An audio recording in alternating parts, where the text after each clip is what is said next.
The Gospel of Mark, chapter 13. As he was leaving the temple, one of his disciples said to him, "Look, teacher, what massive stones, what magnificent buildings." "Do you see all these great buildings?" replied Jesus. "Not one stone here will be left on another. Every one will be thrown down." As Jesus was sitting on the Mount of Olives, opposite the temple, Peter, James, John, and Andrew asked him privately, "Tell us, when will these things happen? And what will be the sign that they are all about to be fulfilled?" Jesus said to them, "Watch out that no one deceives you. Many will come in my name, claiming, 'I am he,' and will deceive many. When you hear of wars and rumors of wars, do not be alarmed. Such things must happen. But the end is still to come. Nation will rise against nation, and kingdom against kingdom. There will be earthquakes in various places and famines. These are the beginning of birth pains. You must be on your guard. You will be handed over to the local councils and flogged in the synagogues.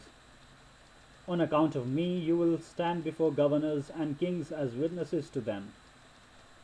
And the gospel must first be preached to all nations. Whenever you are arrested and brought to trial, do not worry beforehand about what to say. Just say whatever is given you at the time, for it is not you speaking, but the Holy Spirit.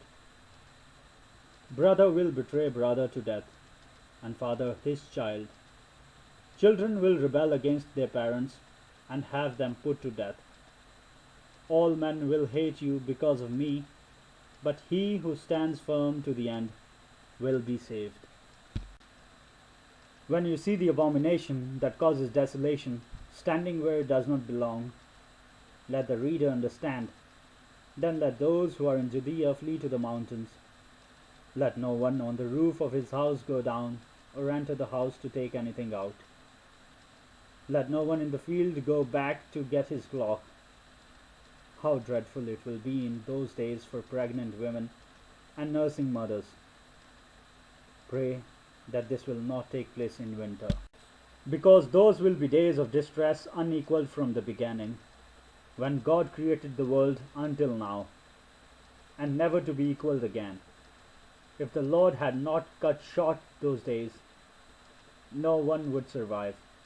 But for the sake of the elect, whom he has chosen, he has shortened them. At that time, if anyone says to you, 'Look, here is the Christ,' or 'Look, there he is,' do not believe it. For false Christs and false prophets will appear and perform signs and miracles to deceive the elect, if that were possible. So be on your guard. I have told you everything ahead of time. But in those days, following that distress, the sun will be darkened, and the moon will not give its light. The stars will fall from the sky, and the heavenly bodies will be shaken. At that time, men will see the Son of Man coming in clouds with great power and glory, and he will send his angels and gather his elect from the four winds, from the ends of the earth to the ends of the heavens. Now learn this lesson from the fig tree. As soon as its twigs get tender and its leaves come out, you know that summer is near. Even so, when you see these things happening, you know that it is near, right at the door. I tell you the truth, this generation will certainly not pass away until all these things have happened. Heaven and earth will pass away, but my words will never pass away. No one knows about that day or hour, not even the angels in heaven, nor the Son, but only the Father. Be on guard, be alert. You do not know when that time will come. It's like a man going away. He leaves his house and puts his servants in charge, each with his assigned task, and tells the one at the door to keep watch. Therefore, Keep watch, because you do not know when the owner of the house will come back, whether in the evening, or at midnight, or when the rooster crows, or at dawn. If he comes suddenly, do not let him find you sleeping. What I say to you, I say to everyone: watch.